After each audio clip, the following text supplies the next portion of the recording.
உங்களுக்கு மந்திரம் வச்சான் பாரு, எல்லாம் நன்மைக்காக தான் வச்சிருக்கிறான். உங்களுக்கு வேலை போச்சு பாரு, அதுவும் நல்லதுக்காக தான். ஏதோ ஒரு காரியத்தின் நிமித்தம் நீங்க வேதனைப்பட்டு அழுதுகிட்டு இருக்கீங்க பாரு, எல்லாம் நன்மைக்கு எதுவா. அமெரிக்கா தேசத்துல சில ஆண்டுகளுக்கு முன்பதாக நல்ல ஒரு கிறிஸ்தவ தம்பதிக்கு, நல்ல ஊழியம் செய்யறவங்க, திருமணமானது.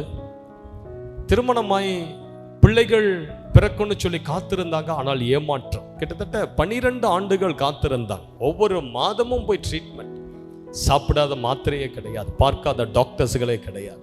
ஒரு நாள் மருத்துவமனைக்கு அவர்கள் ட்ரீட்மெண்ட்டுக்காக சென்றார்கள். டாக்டர் சொல்லிட்டாங்க, இனியும் உங்களுக்கு ட்ரீட்மெண்ட் பார்க்க முடியாது, எல்லாம் ஹையஸ்ட் ஃபார்ம் ஆஃப் ட்ரீட்மெண்ட் உங்களுக்கு கொடுத்துட்டோம், எதுவுமே உங்களுக்கு ஒர்க் ஆகலை, இனி உங்களுக்கு எந்த ட்ரீட்மெண்ட்டும் உங்கள் உடம்புக்கு செட் ஆகாது. டாக்டர்ஸ்கள் சொல்ல ரொம்ப உடஞ்சு போய் அந்த ஹாஸ்பிட்டலில் ஒரு சேர்ல உட்கார்ந்து அழுதுகிட்டு இருக்கும் போது அந்த நேரம் பார்த்து ஒரு 4 மாத கர்ப்பிணி ஒரு பெண் வருகிறார். அவ டாக்டர்ஸை பார்த்து என்ன சொல்றா, என் வயிற்றில் 2 பிள்ளைகள் இருக்குது, இதை வளர்க்கக்கூடிய திராணி எனக்கு இல்லை, அதனால இந்த 2 பிள்ளைகளையும் கலைச்சிடணும், இந்த 2 பிள்ளைகளை அபார்ஷன் பண்ணணும், அதுக்காக வேற ஒருத்தி வந்திருக்கு. அப்போ இந்த அம்மா அந்த அம்மாவை பார்த்து சொல்றாங்க, ஏம்மா எனக்கு பிள்ளை இல்லை, ரொம்ப வருஷமா காத்துக்கிட்டு இருக்க, உன் வயிற்றில் 2 பிள்ளைங்க இருக்குதுன்னு சொல்றிய, இந்த பிள்ளைகளை நீ கொன்னுடாத, இந்த பிள்ளைகளை எனக்காக பெற்றுக்கொடு, அந்த பிள்ளைகளை என்னுடைய பிள்ளைகளாக நான் வளர்க்க விரும்புகிறேன், உனக்கு தேவையான பண செலவெல்லாம் நான் பார்த்துக்கிறேன் அப்படின்னு சொல்லி அந்த 2 பிள்ளைகளுக்கான செலவெல்லாம் செய்து, அந்த டெலிவரி வரைக்கும் அந்த செலவெல்லாம் செய்து அந்த 2 பிள்ளைகளை இவளுடைய பிள்ளைகளா ஏற்றுக்கொண்டார்.